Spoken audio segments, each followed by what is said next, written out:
चले कहाँ तक हुआ भाई? ग्राफ बनवाए थे, मतलब डिटेल में ग्राफ है और वैसे तो आप ये बता रहे थे अभी अभिक्रिया के वेग को प्रभावित करने वाले कारक। कारक में हमने आपको कई सारी चीजें बता दिया, जैसे अभिकारक की प्रकृति, सही ना, अभिकारक क्या उत्पाद के स्थायित्व पर, इसके साथ साथ उसमें क्या बता दो, पृष्ठीय क्षेत्रफल, प्रकाश की तीव्रता और फिर उत्प्रेरक पर। ठीक है ना, इतनी चीजें हो गई थी। यहां तक केवल थियोरेटिकल था, और अब जो हम लिखने जा रहे हैं इससे पूरा चैप्टर डिसाइड होने वाला है। सही है, इसीलिए यहाँ पर थोड़ा आप लोग फोकस के साथ ध्यान दीजिएगा ताकि आगे के टॉपिक में कोई दिक्कत ना हो। अभिकारक की सांद्रता, सांद्रता को बोलते हैं कंसंट्रेशन। देखिए अभी हम आपको एक चीज क्लियर करने जा रहे हैं, सांद्रता और मोलरता में छोटा सा अंतर है, सांद्रता और मोलरता, है ना। लेकिन कहीं कहीं क्वेश्चन में आपको मोलरता को ही सांद्रता मान लेता है। एक जैसे होते हैं लेकिन ये एक नहीं होते। कारण क्या है, सांद्रता को मात्रक होता है ग्राम प्रति लीटर, सांद्रता का मात्रक क्या होता है, ग्राम प्रति लीटर, लेकिन मोलरता का मात्रक होता है मोल प्रति लीटर। सही ना। तो हम लोग एक जैसा क्यों मानते हैं, क्योंकि इसमें ताप बढ़ाएंगे तो आयतन बढ़ेगा, आयतन जब बढ़ेगा तो मोलरता के लिए नीचे है तो उल्टा होगा, यानी मोलरता घटेगी। तो इसमें भी जब ताप बढ़ाएंगे तो आयतन बढ़ेगा, आयतन बढ़ेगा तो सांद्रता घटेगी। तो मतलब सांद्रता और मोलरता एक जैसा होता है, बस छोटा सा अंतर इतना है कि इसमें अणुभार से भाग दिया जाता है, इसमें अणुभार से भाग नहीं दिया जाता, क्योंकि यहाँ ग्राम है, यहाँ मोल का होता है ग्राम प्रति मोल। सही ना। अरे भाई मोल की संख्या मतलब भार बटे अणुभार, इसका होगा ग्राम, इसका होगा ग्राम प्रति मोल। सही ना। तो यहाँ पर एक एक्स्ट्रा आ जाता है मोल, मोल यानी अणुभार, जबकि यहाँ पर अणुभार नहीं आता। बस अंतर इतना सा है, तो ये सांद्रता और मोलरता में छोटा सा अंतर है। देखिए अभिकारक की सांद्रता पर कैसे निर्भर करेगा, तो देखिए ना, अभिकारक की सांद्रता मतलब है कि स्टार्टिंग में उसकी मात्रा बढ़ जाए, और सांद्रता का मतलब आपको सिंपल से बता दें, जैसे कोई एक रिएक्शन है A प्लस बी और बन रहा है C प्लस डी। सांद्रता का मतलब क्या होता है, देखिए अगर यहाँ कुछ नहीं लगा तो मतलब कितना लगा भाई, एक, और एक लगा होने का मतलब एक मोल A है, एक मोल क्या है, A है, और यहाँ कितना मोल है, एक मोल B है। सही ना, ये वाला एक है, ठीक, एक मोल क्या है, B है। लेकिन अगर हमने यहाँ 2 लगा दिया, इसका मतलब इसकी मात्रा दोगुनी हो गई, मात्रा क्या हो गई, दोगुनी, लेकिन A की मात्रा भी एक ही है। अगर मैंने यहाँ 3 लगा दिया, इसका मतलब B की मात्रा 3 गुनी हो गई। आप क्या उत्पाद की मात्रा में बदल सकते हैं क्या, वो आप पे डिपेंड नहीं करेगा, क्योंकि वो रिएक्शन होगी तो बनेगा। सही ना, यानी आप मात्रा को परिवर्तित किधर कर सकते हैं, केवल अभिकारक की ओर। तो अभिक्रिया के अभिकारक की सांद्रता पर इसीलिए लिखा गया है, क्योंकि आप रिएक्शन का वेग को परिवर्तित करना चाहते हैं तो आप किसको परिवर्तित कर सकते हैं। लेकिन यहाँ पर बात यह है कि अगर हम इसको दोगुना करें तो अभिक्रिया का वेग कितना परिवर्तित होगा, क्या 2 गुना ही होगा, 3 गुना होगा, 6 गुना होगा, 4 गुना होगा, या कोई परिवर्तन नहीं होगा। ये सारी बातें इसमें देखेंगे। ऐसे अगर हम कहते हैं B का वेग सांद्रता को परिवर्तित करें तो हो सकता है अभिक्रिया का वेग 2 गुना हो जाए। अगर हमने कहा सांद्रता को मैंने 2 गुना किया तो हो सकता है 2 गुना हो जाए, ये भी हो सकता है 4 गुना हो जाए, 6 गुना हो जाए। ये सारी चीजें इसी में हम आप लोग पढ़ेंगे। तो देखिए हम आपको एक उदाहरण से समझाते हैं, हालांकि ऐसा कुछ भी नहीं है, ये पूरी तरह से प्रयोगों पर डिपेंड करता है। आप रिएक्शन को देख करके कहीं ये नहीं बता सकते कि अभिक्रिया के वेग में, अभिक्रिया का वेग इसके सांद्रता पर कैसे डिपेंड करता है। ठीक है, इसलिए एक प्रैक्टिकली अगर देखा जाए तो जैसे हमने कह दिया ये A है, B है और क्या है भाई, C है, इससे कोई प्रोडक्ट बन रहा है। ठीक है, तो देखिए ध्यान समझिए, हम इसके मात्रा को परिवर्तित नहीं कर सकते, इसीलिए हम इधर चेंज करेंगे। तो देखो प्रैक्टिकली ये सब देखा गया है। प्रैक्टिकली मतलब ना कि ऐसा कोई वो नहीं है कि नहीं हम यहाँ पर 2 लगा है, यहाँ 3 लगा है तो इसको 2 गुना कर दिया तो अभिक्रिया का वेग भी 2 गुनी हो जाएगी, ऐसा नहीं है। हमने कहा कभी कभी ये देखा गया कि जो अभिक्रिया का वेग है, R मतलब रेट, R मतलब रेट, जब हमने ये देखा कि A की सांद्रता को हमने 2 गुना किया, कितना किया, 2 गुना, तो हो सकता है रेट भी क्या हो जाए, 2 गुना हो जाए। अभी केवल जितना बता रहे हैं बस उसको सुनिएगा बस, ठीक है। कि अभिक्रिया में अभिकारक A की सांद्रता हमने कितना किया भाई, 2 गुना किया, तो हो सकता है कि अभिक्रिया का वेग क्या हो जाए, 2 गुना हो जाए। ऐसा भी संभव है कि अगर हमने B की सांद्रता को 2 गुना किया तो हो सकता है कि अभिक्रिया का वेग 4 गुना हो जाए। क्या हो जाए भाई? 4 गुना। और ऐसा भी संभव है कि अगर हमने C के वेग को या सांद्रता को 2 गुना किया, कितना किया? 2 गुना, तो हो सकता है कि इसका रेट 8 गुना हो जाए, या हो सकता है कि इसके 2 गुना करने से अभिक्रिया के वेग पर कोई प्रभाव ना पड़े। तो कई सारे इफेक्ट देखने को मिलते हैं। मान लेते हैं कि इससे कोई इफेक्ट नहीं होगा, इफेक्ट नहीं होगा। सही है। इसका मतलब है कि हमने C की सांद्रता को 2 गुना किया, चाहे 3 गुना किया, चाहे 4 गुना किया, हमने प्रैक्टिकली में क्या पाया कि अभिक्रिया के वेग पर कोई प्रभाव नहीं पड़ा। सर ये सारी चीजें प्रैक्टिकली हैं, रिएक्शन को देख करके आप कुछ भी नहीं कह सकते। सही है ना? तो कोई भी रिएक्शन इस बात पे डिपेंड नहीं करती कि यहाँ 2 है तो अभिक्रिया का वेग भी 2 गुना होगा, 3 है तो 3 गुना या 6 गुना होगा, ऐसा कुछ भी जरूरी नहीं है। वो कुछ भी हो सकता है। ये पूरी तरह से किस पे डिपेंड करेगा? प्रैक्टिकल यानी प्रयोगों पर। सही है। तो अगर हम यहां पर कहें कि A को 2 गुना किए तो B रेट भी क्या हो गया? 2 गुना। तो R A पर कैसे डिपेंड हो रहा है? तो जैसा परिवर्तन A में वैसा परिवर्तन R में। इसका मतलब R is directly proportional to, यही ना है कि अगर हमने A को 2 गुना किया तो वेग भी 2 गुना हो गया, A को 3 गुना किया तो वेग भी 3 गुना हो गया, A को 4 गुना किया तो वेग भी 4 गुना हो गया। अगर उतना ही परिवर्तन हो रहा है इसका मतलब डायरेक्टली प्रोपोर्शनल है। सही ना? दूसरा वाले कंडीशन से देखें तो हमने B को जब 2 गुना किया, B की सांद्रता को क्या किया? 2 गुना, तो वेग कैसे होगा? ध्यान समझो, अगर हम B को 2 गुना करेंगे, अगर डायरेक्टली प्रोपोर्शनल होता तो R भी 2 गुना ही होता, लेकिन ये 4 गुना हो गया ना, इसका मतलब है इसके स्क्वायर के रूप में। सही ना? B के स्क्वायर के रूप में। स्क्वायर का मतलब क्या है भाई? कि अगर हम B को 2 गुना कर रहे हैं तो R जो है वो B का स्क्वायर में, स्क्वायर मतलब 2 दूना 4, उसमें परिवर्तित हो रहा है। तो अगर इस हिसाब से अगर हम कहें कि B को, अगर ऐसा ही अगर B में देखने को मिले, अगर हम कहें B को मैंने 3 गुना किया, कितना किया? 3 गुना, तो यहां के अनुसार वेग कितना होगा? 9 गुना होगा, क्योंकि स्क्वायर में बदल रहा है। सही ना? और ये देखा गया कि जब हमने C पर देखा कि जब हमने C की सांद्रता को क्या किया?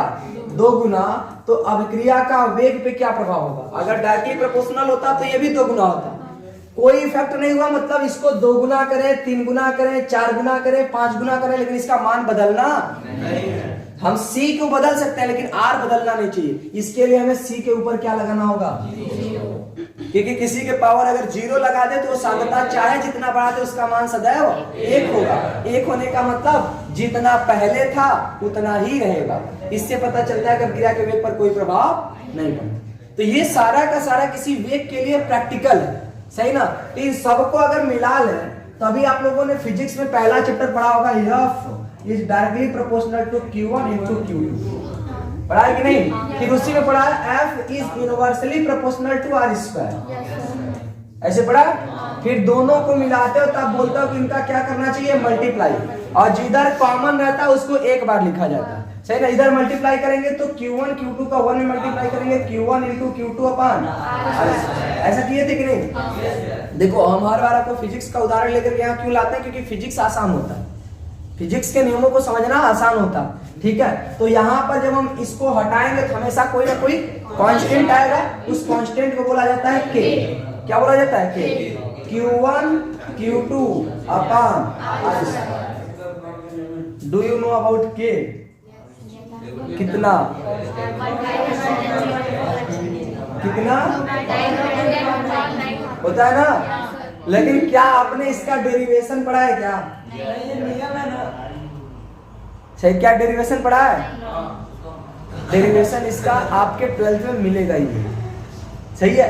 तो जब कोई ना कोई कांस्टेंट आता है तो उसकी वैल्यू फिक्स मानी जाती है। जैसे अगर इसकी हम तुलना करें न्यूटन के गुरुत्वाकर्षण के नियम से, तो आप वहां भी पढ़े होंगे कि F बराबर या F is directly proportional to m1 m2 upon R square, class 11th का है।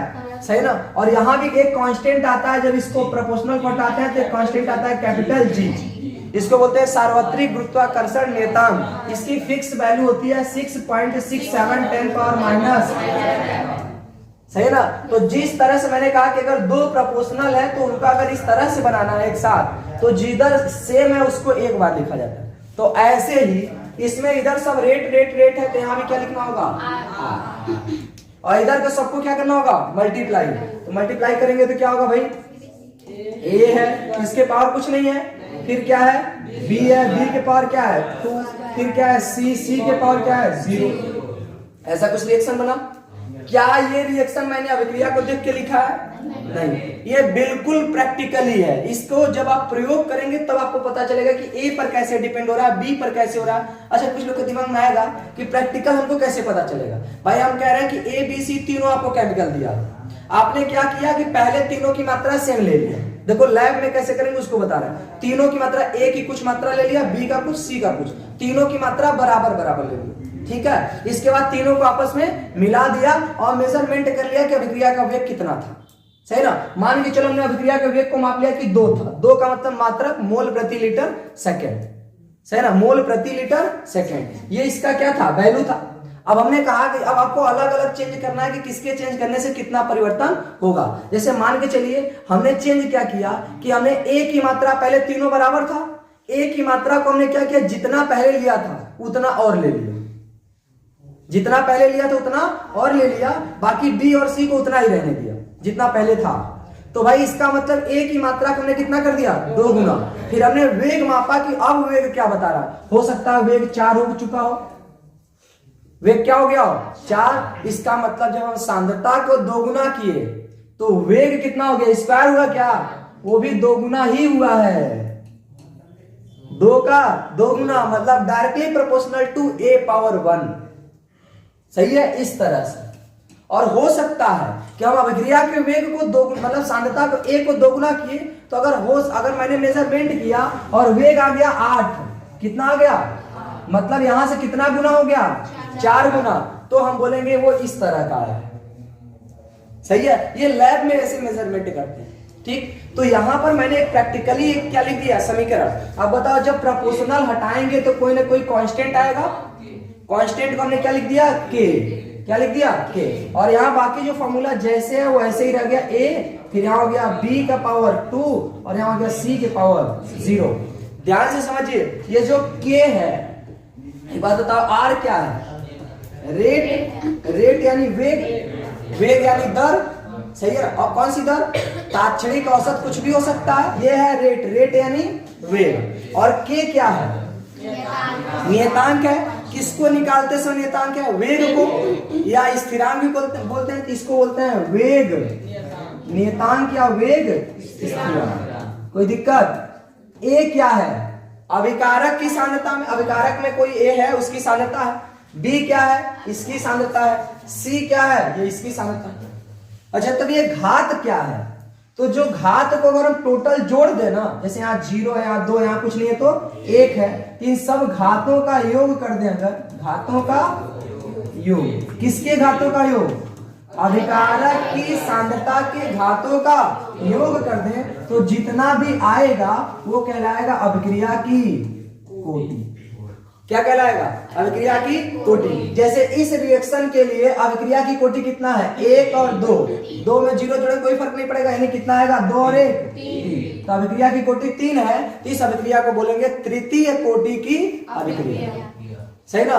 एक और रिएक्शन अगर हम कहते हैं किसी रासायनिक अभिक्रिया में, अगर मान के चलिए एक और हम प्रयोग, देखो ध्यान समझो। अब मैंने कक्षा 10 में आपको बताया समीकरण किसे कहते हैं, समीकरण किसे कहते हैं, 10th में पढ़ाया ना, बहुत मैथ पढ़ा। बताओ समीकरण किसे कहते हैं, ऐसा कोई व्यंजक जिसके बीच में बराबर का चिन्ह लगा हो, कोई भी व्यंजक को अगर बीच में बराबर का चिन्ह लगा है तो वो समीकरण है। ये भी अपने आप में एक समीकरण है, सही ना। और भी अगर हम कहते हैं कोई भी आप जो फॉर्मूला पढ़ते हो जिसमें बराबर लगाते हो वो भी क्या है, समीकरण है। तो यहां भी ये आपका समीकरण है, और ये समीकरण किसी रासायनिक अभिक्रिया के लिए प्रयोगों के आधार पर है, इसीलिए बोला जाता है इस अभिक्रिया के लिए यह है प्रायोगिक वेग समीकरण। क्या बोला जाता है, 2 गुना 4 गुना किया प्रैक्टिकल के आधार पे, वहां पे हम और भी कोई संख्या ले, कोई भी आ सकती है, 2 के अलावा 4। हम कहते हैं 1 को 2 गुना क्यों, 4 गुना कर देते हैं। 4 गुना करेंगे तो इसके अकॉर्डिंग रेट भी 4 गुना होगा, और 4 गुना होगा तो 1 के घात पे 1 ही आएगा। मतलब जितना आप परिवर्तन कर रहे हो उतना ही वेग परिवर्तित हो रहा है, तो इसका मतलब एक घात के अनुसार चल रहा है। लेकिन अगर आपने 4 गुना किया और नापा कि अभिक्रिया की वेग 16 हो गई, इसका मतलब डायरेक्टली वेग 4 गुना हो गया। और जो 4 देखो 4 गुना आपने सांद्रता किया, अभिक्रिया की वेग कितनी गुनी हो गई? 16 गुना। इसका मतलब आपने जितना सांद्रता परिवर्तित किया उसके स्क्वायर में वेग बढ़ रहा है।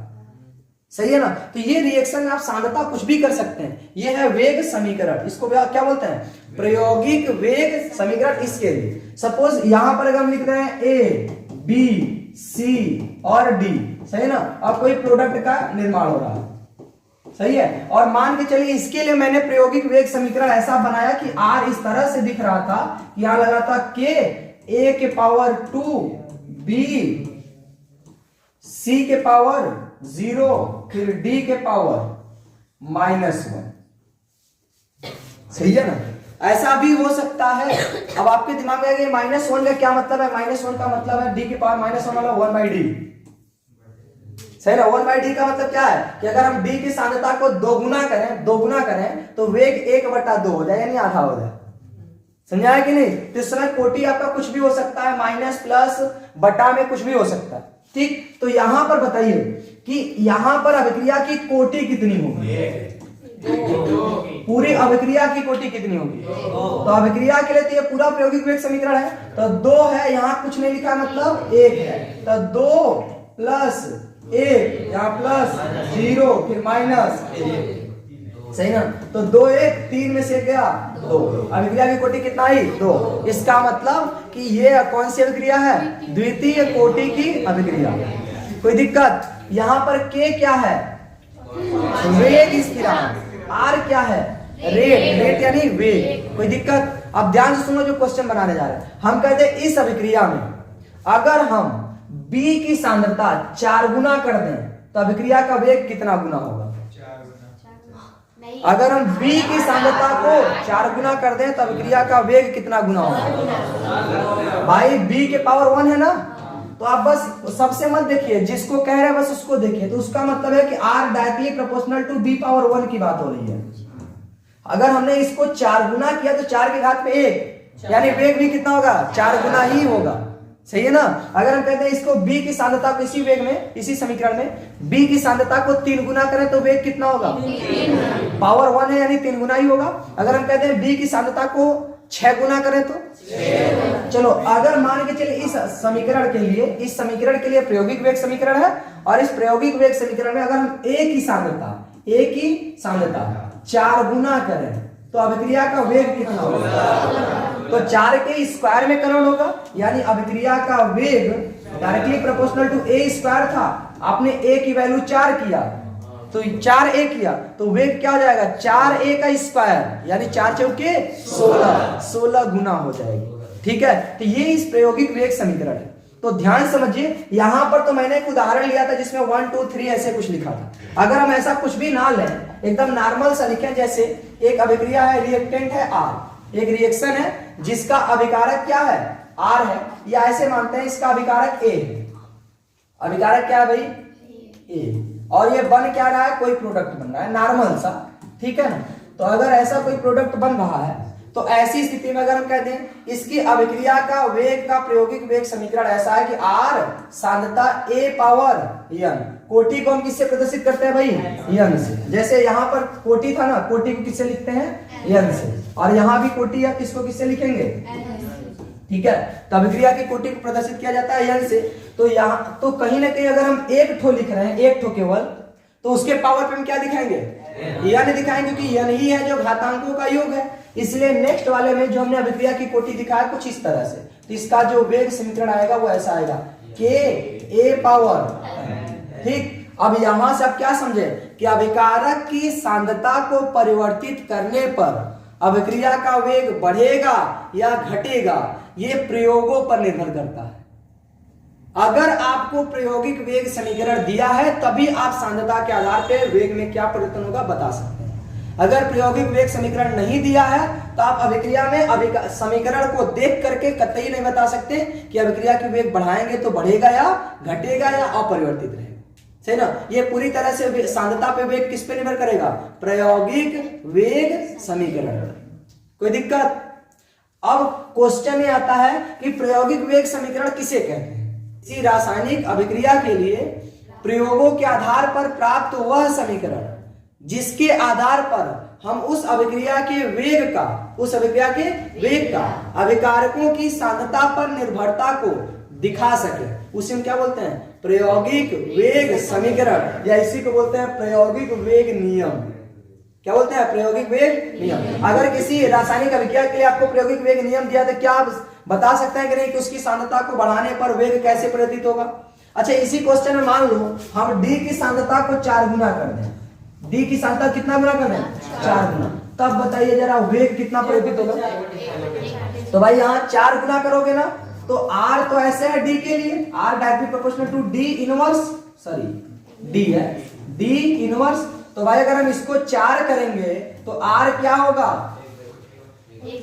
4 की पावर -1 हो जाएगा, सही ना? तो 4 के पावर -1 होने का मतलब 1/4, -1 होने का मतलब 1/4। इसका मतलब अभिक्रिया का वेग 1/4 हो जाएगा। अभिक्रिया का वेग कितना हो जाएगा? 1/4। किसी कोई दिक्कत? तो ये है आपका प्रायोगिक वेग समीकरण और यही है अभिकारक की सांद्रता पर निर्भरता। तो सांद्रता पर निर्भरता में आप थियरी में क्या लिखेंगे? आप बोलेंगे किसी रासायनिक अभिक्रिया के वेग अभिकारकों की सांद्रता पर कोई फिक्स क्रम से प्रदर्शित नहीं होता, बल्कि यह उनके प्रयोगों के आधार पर प्राप्त प्रायोगिक वेग समीकरण पर निर्भर करता है।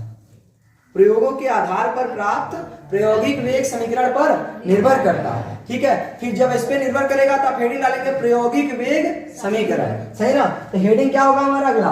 प्रायोगिक वेग समीकरण, या इसी को वेग व्यंजक या इसी को वेग नियम भी कहते हैं। तो प्रायोगिक वेग समीकरण क्या है भाई? तो क्या बोलेंगे बताइए, ध्यान सुनिए, परिभाषा बोला जाए। किसी रासायनिक प्रयोगों के आधार पर प्राप्त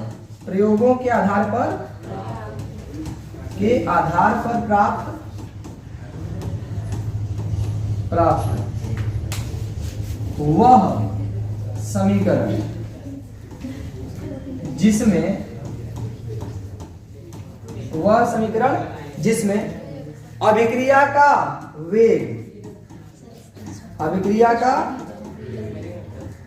वेग प्रयोगों के आधार पर प्राप्त वह समीकरण जिसमें अभिक्रिया का वेग अभिकारक की सांद्रता पर निर्भरता को व्यक्त करता हो। अभिक्रिया का वेग अभिकारक की सांद्रता पर निर्भरता, अभिकारक की सांद्रता पर निर्भरता को व्यक्त करता हो, निर्भरता को व्यक्त करता हो। तो वह समीकरण क्या कहलाता है? प्रायोगिक वेग समीकरण। जैसे हमने कोई एक रिएक्शन लिख देते हैं A + B + C, इधर कोई प्रोडक्ट का निर्माण हो रहा है, इसका जो प्रायोगिक वेग समीकरण होगा, प्रैक्टिकली वेग जो होगा वो हो जाएगा आपका rate equal to A directly proportional to, या इक्वल टू डायरेक्ट लगाते हैं, यहां पर आएगा कांस्टेंट A के पावर कोई एक वैल्यू होगा, जैसे मान लेते हैं x, B के पावर क्या होगा? कोई और वैल्यू होगा y, और C के पावर क्या होगा? z। तो यानी कि इसमें हम कहेंगे R क्या है? वेग।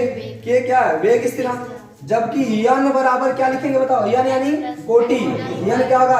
x + y + z, सही ना? फिर यहाँ हम लिखेंगे कि जो अभिक्रिया में x और y और z है वो यहाँ पर सांद्रता को देख करके मत लगाना। हो सकता जैसे मान लो यहाँ 2 है, यहाँ 1 है, या मतलब कुछ नहीं लगाता, यहाँ 3 है, तो हो सकता है कि x भी 2 आए, y 1 आए, z 3 आए, हो सकता है, मे बी पॉसिबल, ठीक है? ये प्रैक्टिकल पे डिपेंड करेगा, ठीक है? लेकिन होगा या नहीं ये कंफर्म नहीं है, सही है? हर एक रिएक्शन के लिए ऐसा नहीं। किसी कोई दिक्कत भाई? तो सांद्रता के आधार पे ऐसे, अब यहां से आ जाएगा ना कि अभिक्रिया की कोटि, जैसे अगर किसी भी अभिक्रिया में अगर n का मान 0 हो गया तो उसे बोलेंगे शून्य कोटि की अभिक्रिया। अगर n का मान 1 हो गया तो प्रथम कोटि की अभिक्रिया, n का मान 2 हो गया तो द्वितीय कोटि की अभिक्रिया। ये सब अब हेडिंग्स बनेंगे और इसमें हम न्यूमेरिकल वगैरह सब कुछ पढ़ेंगे। उससे पहले ये K क्या है इसका परिभाषा जरूरी है। K यानी वेग स्थिरांक, K यानी वेग स्थिरांक, वेग स्थिरांक k से प्रदर्शित किया जाता है, रेट कांस्टेंट बोलते हैं। वेग को आप लोग वो मत बोल देना जो फिजिक्स में कहते हैं इसे। फिजिक्स में क्या बोलते हैं वेग को? वेलोसिटी, सही ना? यहाँ पर बोलते हैं रेट। बात नहीं, देखो रेट कांस्टेंट को हम k से कहेंगे। अभी देखो परिभाषा कैसे देंगे, पहले फार्मूला समझ लो। हमने एक नॉर्मल प्रायोगिक वेग समीकरण लिखा था, r बराबर k a पावर n, लिखा था कि नहीं? अगर हम कहते हैं k निकालना है तो k बराबर हो जाएगा r बटे a पावर n। एक बात बताओ, अगर हम ऐसा बोले कि किसी रासायनिक अभिक्रिया के लिए वेग स्थिरांक उस समय अभिक्रिया के वेग के बराबर होता है जब क्या n की वैल्यू 1 करें कि इसकी वैल्यू 1 करें? अरे भाई n का वैल्यू 1 करोगे तब भी तो a आएगा। तो आप एक काम करो, a की वैल्यू 1 कर लो, अब उसके पावर पे कुछ भी आए उसका मान 1 होगा। तो देखो परिभाषा क्या होगा, किसी रासायनिक अभिक्रिया के लिए वेग स्थिरांक, किसी रासायनिक अभिक्रिया के लिए वेग स्थिरांक अभिक्रिया के उस वेग के बराबर होता है जिसके लिए अभिकारक की सांद्रता 1 मोलर हो। अभिकारक की सांद्रता 1 मोलर यानी मोल प्रति लीटर। कोई दिक्कत? ये समझ आया कि नहीं? या फिर इसी को उल्टा बोले तो किसी रासायनिक अभिक्रिया में अभिकारक की सांद्रता 1 मोलर लेने पर प्राप्त अभिक्रिया का वेग क्या कहलाता है? वेग स्थिरांक कहलाता है। इसे प्रदर्शित किससे करते हैं? k से। तो के परिभाषा समझ आया कि नहीं? परिभाषा हम दो तरह से दे सकते हैं। पहला कि किसी रासायनिक अभिक्रिया का वेग स्थिरांक अभिक्रिया के उस वेग के बराबर होता है जिसके लिए अभिकारक की सांद्रता 1 हो। या दूसरा परिभाषा, किसी रासायनिक अभिक्रिया के अभिकारक की सांद्रता 1 मोलर लेने पर प्राप्त अभिक्रिया का वेग अभिक्रिया की वेग स्थिरांक कहलाता है। इसे प्रदर्शित किससे करते हैं? k से। तो k परिभाषा हो गया, ये लिखाने वाला काम तुम लोग बाद में कर लेंगे। अब मात्रक देख लो, k का मात्रक क्या हो सकता है, सही ना? तो k का मात्रक निकालना है तो फॉर्मूला है r बटे a पावर n से, है ना? वेग का मात्रक आप सबको पता है, हम लोग क्या निकालने जा रहे हैं? मात्रक, सही ना? देखिए मोल, फिर लीटर इनवर्स, फिर सेकेंड इनवर्स, ऐसे था। ये किसका मात्रक है? वेग का। नीचे बचा अभिकारक की सांद्रता, सांद्रता का मात्रक होता है मोल प्रति लीटर ना, तो प्रति लीटर को हम लिख सकते हैं लीटर इनवर्स, लेकिन इसके पावर क्या लगा है? ये तो गड़बड़ हो गया, है ना? अब देखो सब ऐसे हम लोग चाह रहे थे काट दे डायरेक्ट, लेकिन अभी कटेगा। कारण क्या है कि देखो ऊपर आया मोल, क्या आया? मोल, कुछ नहीं है तो इसका मतलब 1 है। इसके बाद है लीटर इनवर्स, फिर क्या है? Second inverse. नीचे देखो मोल के पावर 1 है ना, 1 का n में गुणा करेंगे तो मोल पावर n, फिर लीटर पावर -1 का गुणा करेंगे तो -n। कोई दिक्कत? अब इसको भेजेंगे ऊपर, जब ऊपर भेजेंगे देखिए हो जाएगा मोल, ऊपर मोल पर 1 था, जब ये जाएगा तो माइनस हो जाएगा -n, ठीक है? और यहाँ हो जाएगा लीटर -1, ये जाएगा तो प्लस n, तो हमें प्लस वाला पहले लिख लेना चाहिए, इसलिए हम क्या लिखेंगे? n-1। अच्छा सेकेंड पर -1, तो यही है वेग स्थिरांक का मात्रक। अब आपको लगे कि ये कौन सा मात्रक है, तो देखो मात्रक वेग स्थिरांक अभी n पे डिपेंड कर रहा है। n मतलब अभिक्रिया की कोटि पे डिपेंड कर रहा है। अगर हम कहते हैं n का मान क्या हो? 0, यानी अभिक्रिया कौन सी है? शून्य कोटि की अभिक्रिया, शून्य कोटि की अभिक्रिया। अगर शून्य कोटि की अभिक्रिया है तो बताओ वेग स्थिरांक का मात्रक क्या होगा? तो लिखेंगे n बराबर 0। तो ऐसी स्थिति में हो जाएगा मोल 1 - 0 यानी 1 ही रहेगा, और लिखेंगे लीटर n-1, तो n का मान तो 0 है, तो 0 - 1 कितना होगा? -1। फिर आगे क्या हो जाएगा? सेकेंड -1। तो ये किसके लिए है? अब ध्यान से सुनो, अगर यही पर आपको कुछ नियम बताया, शून्य कोटि की अभिक्रिया में n का मान 0 होगा तो a के पावर 0 यानी मान 1 होगा, तो शून्य कोटि की अभिक्रिया में वेग स्थिरांक और वेग बराबर होगा कि नहीं? भाई शून्य कोटि की अभिक्रिया में n 0 हो जाएगा तो ये पूरा 1 हो जाएगा, 1 हो जाएगा तो K और R बराबर हो जाएगा। तो इसका मतलब है कि शून्य कोटि की अभिक्रिया में जो R का मात्रक है वही वेग का मात्रक होगा। देख लो, यहां से पढ़ा है ना। तो ये मैंने आपको एक प्रैक्टिकली लेकर के समझाया कि अभिक्रिया का जो वेग है वो सांद्रता पर समीकरण को देख करके नहीं होता, बल्कि अभिक्रिया की वेग सांद्रता पर निर्भर कैसे करेगा, तो वो प्रयोगों के आधार पर पता चलता है। तो प्रयोगों के आधार पर किसी अभिक्रिया के लिए जो वेग प्राप्त हो जाए, वेग समीकरण, उसे हम बोलते हैं प्रायोगिक वेग समीकरण।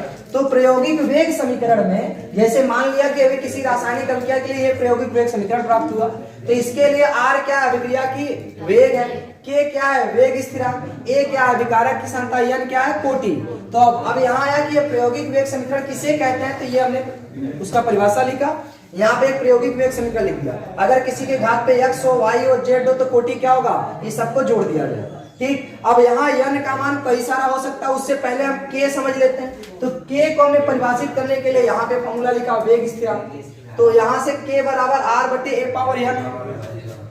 तो अगर हम a की सांद्रता को कितना कर दें, 1 कर दें, यानी अभिकारक की सांद्रता को 1 कर दें, तो जो अभिक्रिया का वेग स्थिरांक होगा वो वेग के बराबर होगा। तो बस हमने यही बोला था कि किसी रासायनिक अभिक्रिया में अभिकारक की सांद्रता 1 मोलर करने पर प्राप्त अभिक्रिया का वेग स्थिरांक कहलाता है, या फिर किसी रासायनिक अभिक्रिया का वेग स्थिरांक उस वेग के बराबर होता है जिसके लिए अभिकारक की सांद्रता 1 मोल प्रति लीटर है। ठीक, तो ये परिभाषा का मात्रक निकालना है, तो यहां से हमें मात्रक कैलकुलेशन क्या है।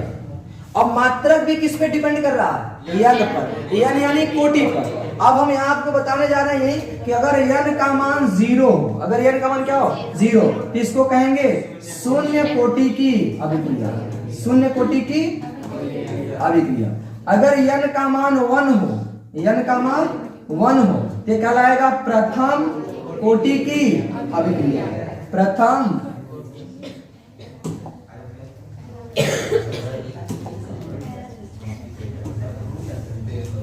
प्रथम कोटि की अभिक्रिया। और अगर हम कहें कि n का मान 2 हो तब द्वितीय कोटि की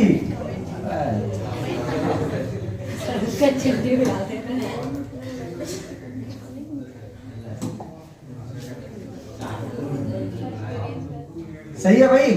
अब एक बात बताओ, ऐसे सॉल्व करते करते n का तो कुछ भी मान हो सकता है, इसलिए हम डायरेक्ट एक समीकरण ऐसा निकालेंगे जिसे बोलेंगे n कोटि की अभिक्रिया। अब उसके लिए n का मान आप जो रखोगे आपको उस प्रकार के समीकरण प्राप्त हो जाएगा। n का मान 3 रखेंगे तो तृतीय कोटि प्राप्त हो जाएगा, n का मान 4 चतुर्थ कोटि की अभिक्रिया। अच्छा एक बात और बताओ, क्या n का मान बटा में हो सकता है कि नहीं? n का मान ऋणात्मक हो सकता है, वो भी हो सकता है, है ना। n का मान ऋणात्मक, धनात्मक, शून्य कुछ भी हो सकता है, यानी जहां n परिमेय संख्या, बस रूट ना हो, बाकी बटा भी हो सकता है, माइनस भी हो सकता है, प्लस भी हो सकता है, 0 भी हो सकता है। परिमेय संख्या समझते हो ना, रेशनल नंबर। ठीक, आगे बढ़े भाई, अब इसको हम लोग समझेंगे। ठीक।